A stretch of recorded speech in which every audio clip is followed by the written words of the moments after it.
Casual here. If you want to maximise your damage output, then this is an incredibly important video for you. I'm going to let you know which firepower mods you should be using, as well as clearing up a major error that many people are making.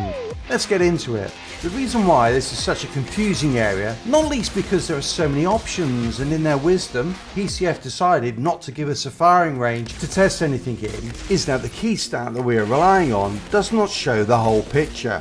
It's time to go back to school on this one. Firepower is the go-to stat for measuring how mods are buffing our damage output, and indeed increasing firepower does increase the weapon damage you do. To really understand how it works though, there is another stat you need to be aware of: weapon damage bonus. You can see here in the base stats of my Trickster that when out of combat this is sitting at 83%. When you enter combat, this will be increased through buffs in your class tree and also to changes in your firepower. What you can see here though is that the weapon damage bonus increases at a different rate to your firepower, and not in a completely consistent way. Now at this point you're probably thinking, well, that's very big brained, Casual. But so what? Well, the so what is that looking at firepower alone and deciding which mod to use will mean that you're making the wrong decision. And that is exactly what a lot of people are doing now. In particular when deciding between fixed increases to firepower like Bloodlust compared to percentage increases like Captain Hunter. At full stacks, Bloodlust results in your firepower going up by around 52,500.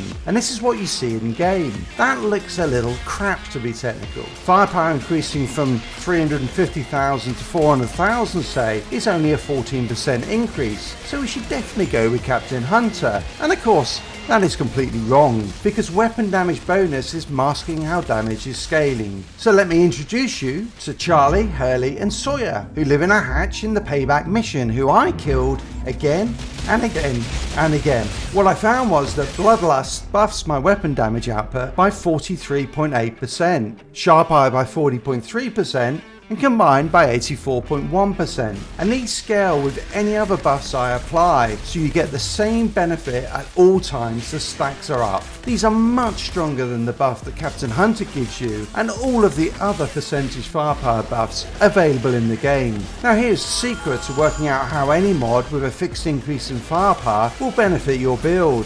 Look at your base firepower without the mod or any other active firepower increase mod slotted. For my Trickster this is 120,000. Then just compare the firepower increase from the mod to this. So for Bloodlust, 52,500 is 43.8% of 120,000, which is exactly in line with how the damage scales in practice. This works for all such mods, and here is how all of those mods stack up for me. Now if you play an anomaly power build, you have it much easier, because buffs in your class tree are to anomaly power, and so the stat in game works.